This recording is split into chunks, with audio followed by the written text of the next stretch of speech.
What's up, guys? It's your boy Shortstack. We're back with another enticing video.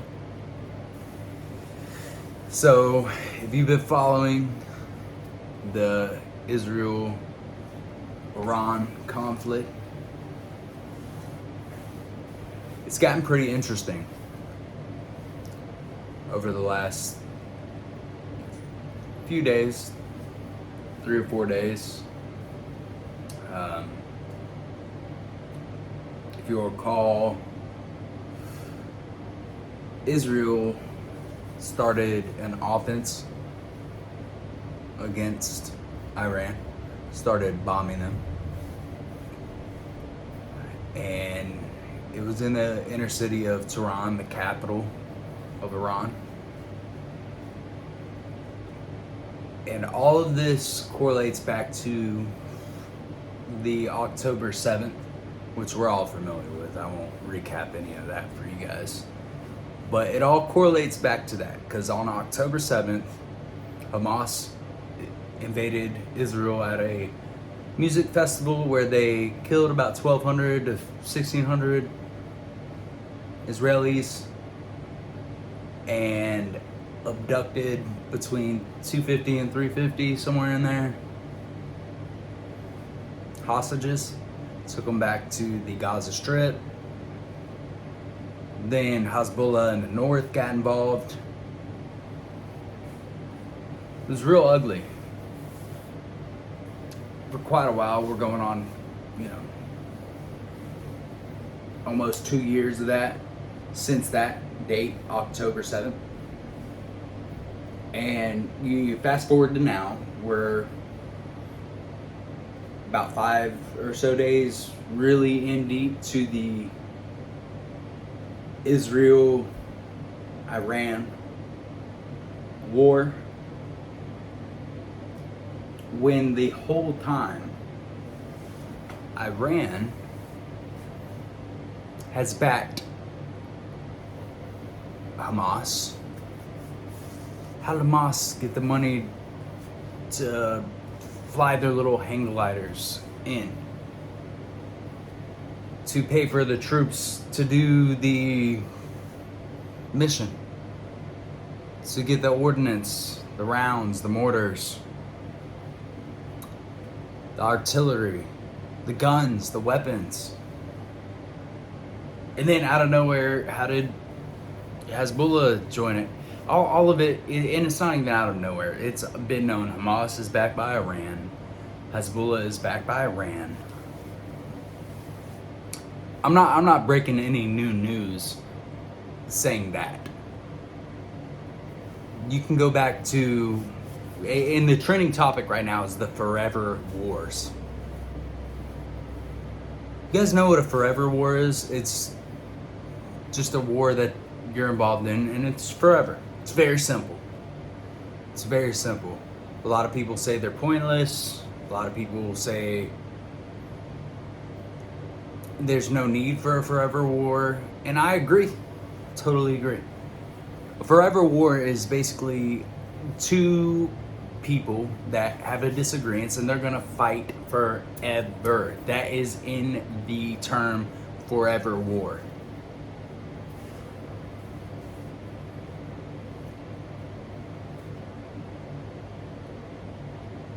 And with Israel and Iran, this war actually started 4 to 5 days ago. That's it. 4 to 5 days ago. Now, look at it at the bigger picture. I need you to look at it at the bigger picture. A forever war, which we've been in one, it lasted 20 some odd years. I have military family. As a matter of fact, I'm the only family member in my family that isn't in the military or hasn't served. At least one of my brothers or grandpas or cousins, they've all served. I have not. And I salute those that have and that are.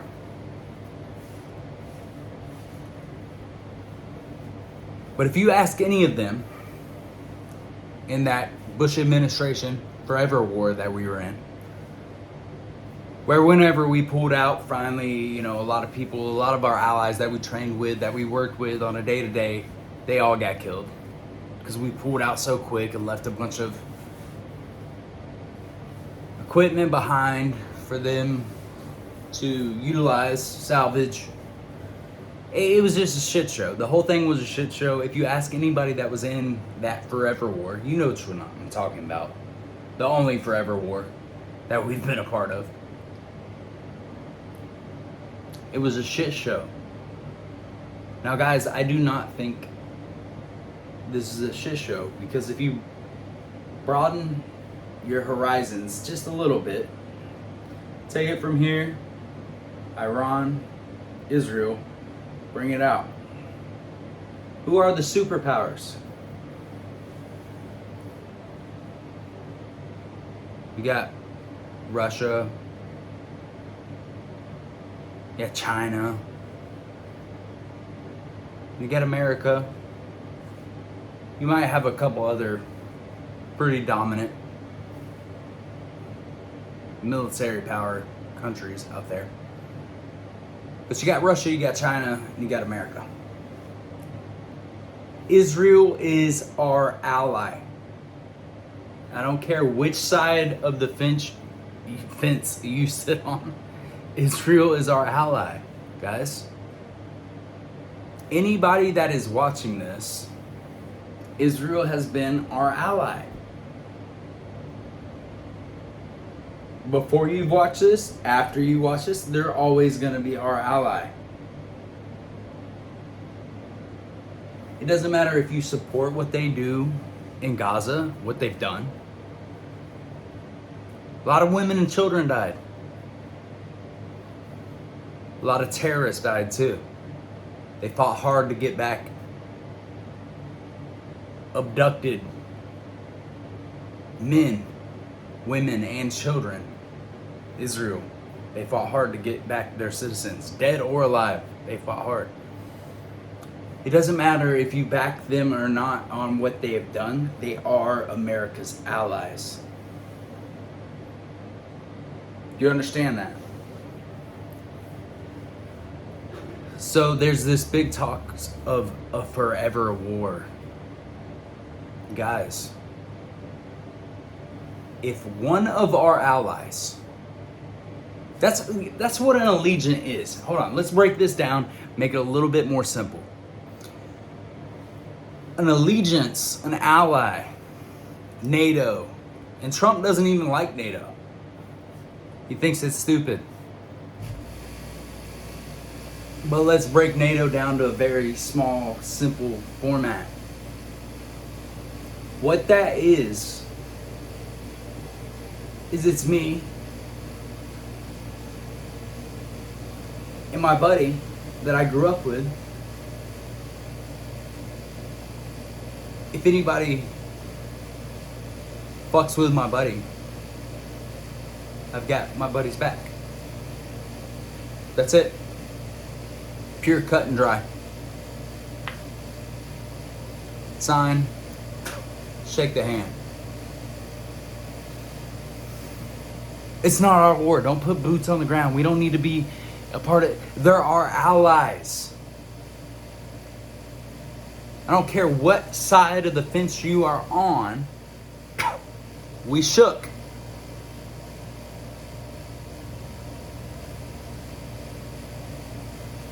Because guess what happens if we need them?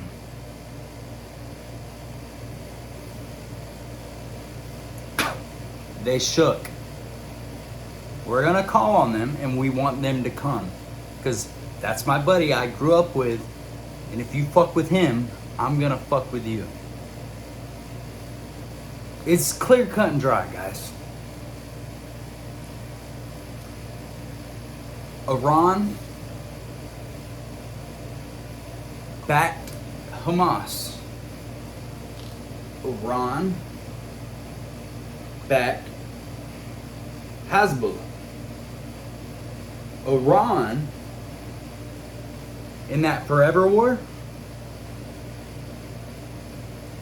Ask anybody that you know that was a part of that forever war. They lost a friend, a teammate, a classmate, a gunner, a sniper, a friend of theirs. They lost somebody they cared about due to Iran ordnance, ammo, weapons supplied by Iran in that forever war. Iran has been chanting for years, death to America, death to Israel. From the river to the sea. And I'm not breaking news right there. That's been known as well for the second time. I'm not breaking news. I'm just catching you back up, just in case you were wondering. If you are of my skin complexion, they don't like you. Because the chances are you don't believe in what they believe in. And you're the big devil. That's what they call Americans. Left or right. You could be left. You could be trans. You could be gay. You could be straight. If you're an American and you go over there to Iran underneath the Ayatollah, whatever you want to call him, Ali, they're gonna kill you. You're not welcome. You are the big devil to them.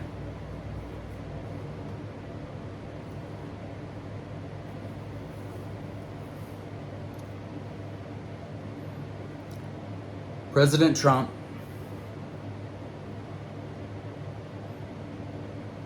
has stated for 20 plus years, before he was ever a politician,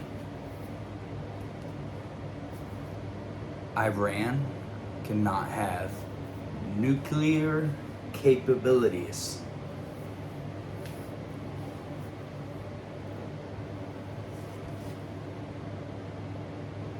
Why do you think that is?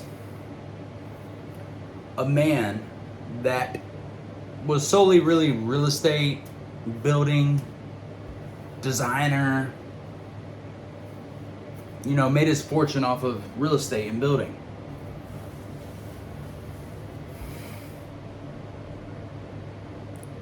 Why did a man 20 years ago know that Iran cannot have nuclear capabilities as far as weapons grade goes? Because it is a religious-based regime.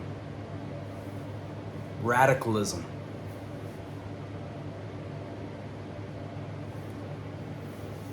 You can take it back to Hitler.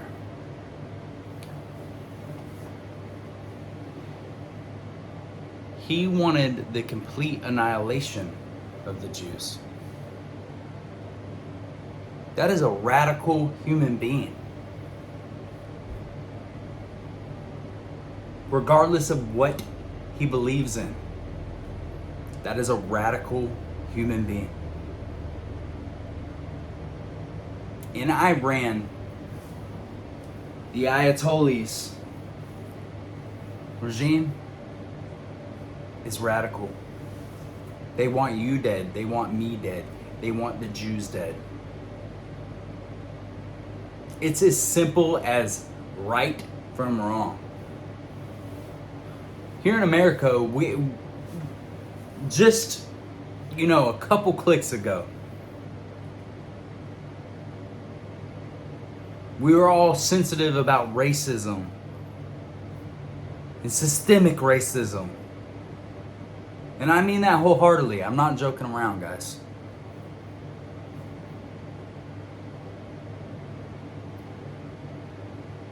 You want to talk about somebody that's racist, sexist,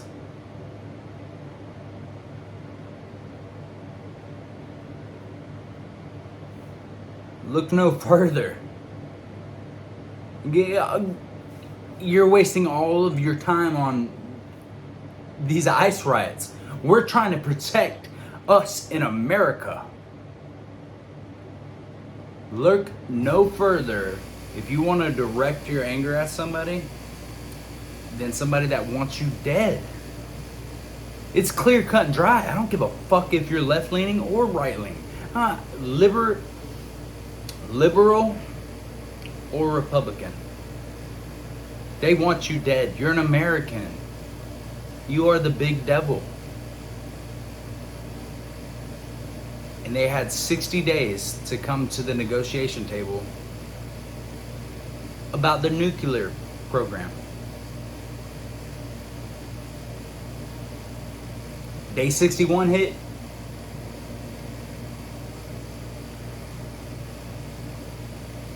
Y'all know that game, red light, green light? Green light.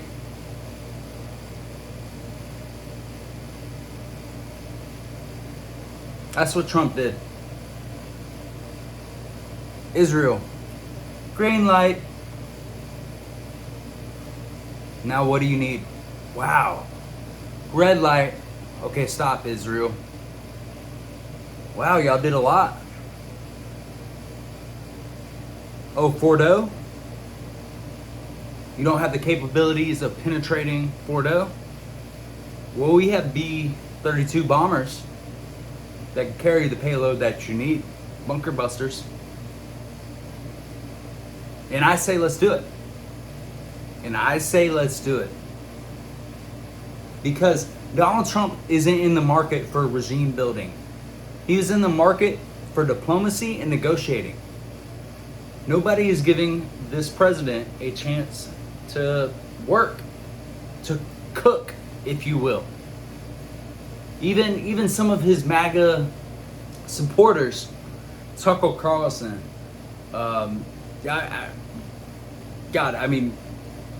just him off the rip. He's been going crazy the last couple of days. And I like Tucker. I watch a lot of his stuff. He's a very intelligent human being. Very, very intelligent American. Let Donald Trump cook.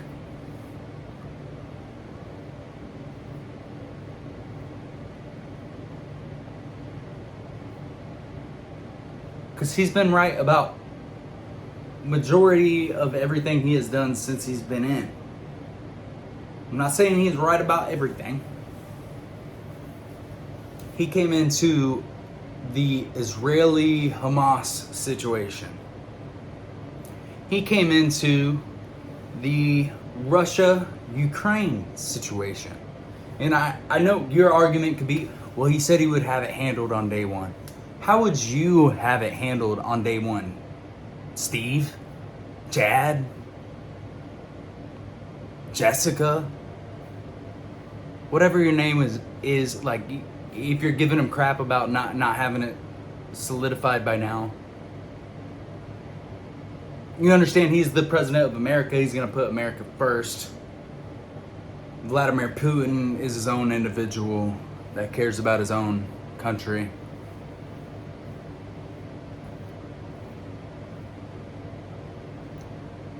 So, President Trump inherits a lot of global conflict. Excuse me.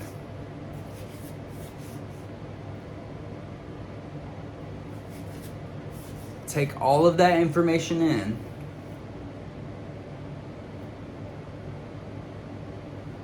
and let him cook. Let him work. I do not believe that we should have boots on the ground. I don't think that is what it is gonna take to end this conflict. And not that it's gonna end the conflict.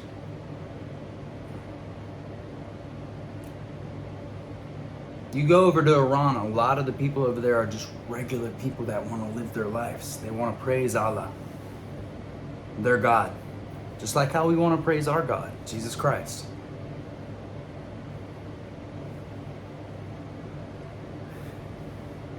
There's new information out. This is breaking. That the supreme leader, Ali, his bunker that he's been hiding in was hit. Is he dead?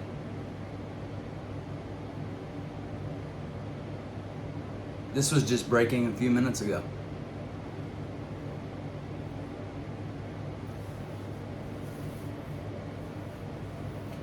Ali said a couple nights ago, we're going to witness something we'll remember for centuries. And now he could be dead.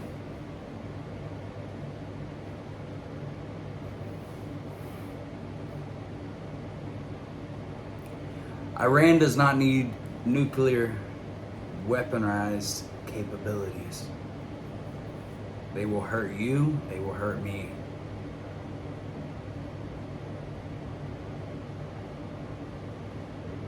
And that's the truth of the fact. Doesn't matter what side you are on. They want you dead, they want me dead. And they damn sure want Israel dead.